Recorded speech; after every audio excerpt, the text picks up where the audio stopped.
Hello friends, তোমরা সব কেমন আছো? আশা করছি তোমরা সবাই খুব ভালো আছো, সুস্থ আছো। ফ্রেন্ডস, আমিও খুব ভালো আছি, সুস্থ আছি। এখন গাছে সমস্ত জল দিলাম। অ্যাডানিয়ামে একটু জল বেশি পড়েছিল, একটা গাছ নষ্ট হয়ে গেছে। ওই জন্য ওইটাকে জলগুলো সব ফেলে দিয়ে চড়া রোদে রেখে দিলাম।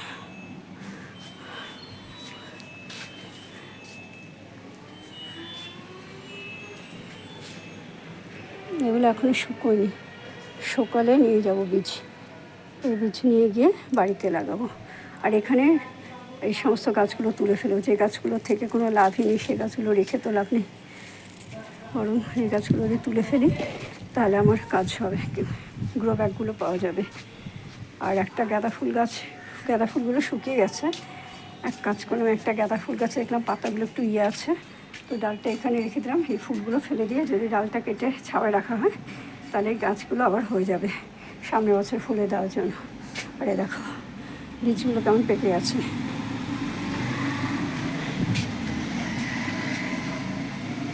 আমার ওই বাড়িতে লাউ গাছে দুটো কড়া পড়েছে। আর এখানে দেখো ক্যাপসিকাম গাছে আবার ফুল আসছে।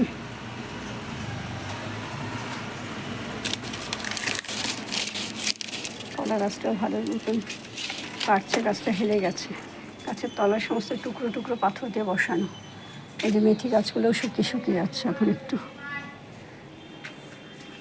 সবচেয়ে আশ্চর্য জিনিস হলো দেখো নয়নতারা ফুলটা, যে কী সুন্দর যে লাগছে, কি বলবো, দেখার মতন। আমার ওই বাড়িতে ওই গাছটা, এই বাড়িতে এই গাছটা।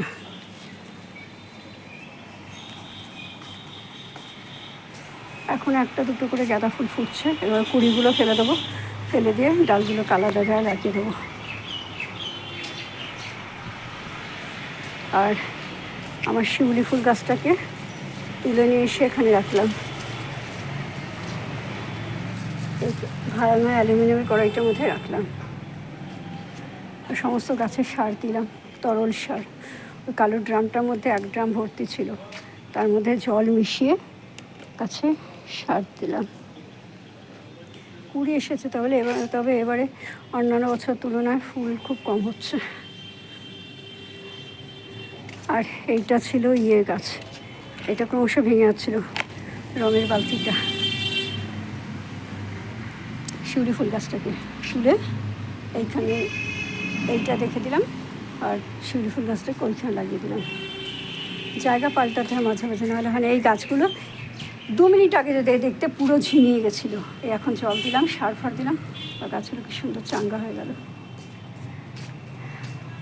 আর জবা ফুলে তো প্রচুর সার দিতে হয়, প্রচুর রোদ দিতে হয়, এই জন্য জবা ফুল গাছগুলোকে এখানে দিয়েছি। এই গাছটাতে এখনও জবা ফুল ফোটা শুরু হলো না, দেখা যাচ্ছে কী হয়, কবে হয়।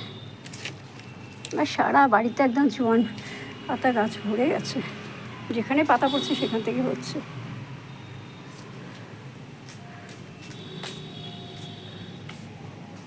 ওদের বাড়ির গাছও এখন পুরো ফাঁকা, কিচ্ছু নেই।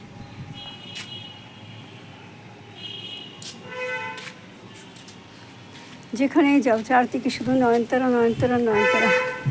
আর এই যে আমার এই ফুলগুলো রয়েছে, লাল করবী ফুলগুলো সরিয়ে দিয়েছি। ঝড় হওয়ার কথা ছিল, ভয়তে পড়ে গেলেই তো সব ছিঁড়ে ভেঙে নষ্ট হচ্ছে গাছগুলো, ওই জন্য সরিয়ে দিয়ে। আর গাঁদাল পাতা গাছটাও কত সুন্দর হচ্ছে, আমার মায়ের হাতে লাগানো। এই ড্রাম ভর্তি ছিল সার, এই তরল সার জল মিশিয়ে মিশিয়ে দেওয়া হলো। 10 লিটার জলে 2 মগ করে দিয়েছি। আরে দেখো আমার কাঠগোলাপ গাছটা কত সুন্দর ফুলে পড়ে গেছে। আর এই দেখো নয়নতারা ফুল। ঠিক আছে ফ্রেন্ডস, আমার এই ভিডিওটা তোমাদের কেমন লাগলো অবশ্যই কমেন্ট করে জানিও। যদি ভালো লাগে তাহলে অবশ্যই লাইক করো, শেয়ার করো, সাবস্ক্রাইব করো, আর পাশে থাকা আইকন বেলটা বাজিয়ে দিও। দেখা হবে আগামী একটা ভিডিওর সাথে। এই গাছটাতে আবার বেল ফুলে কুড়ি আসছে। Bye, tata.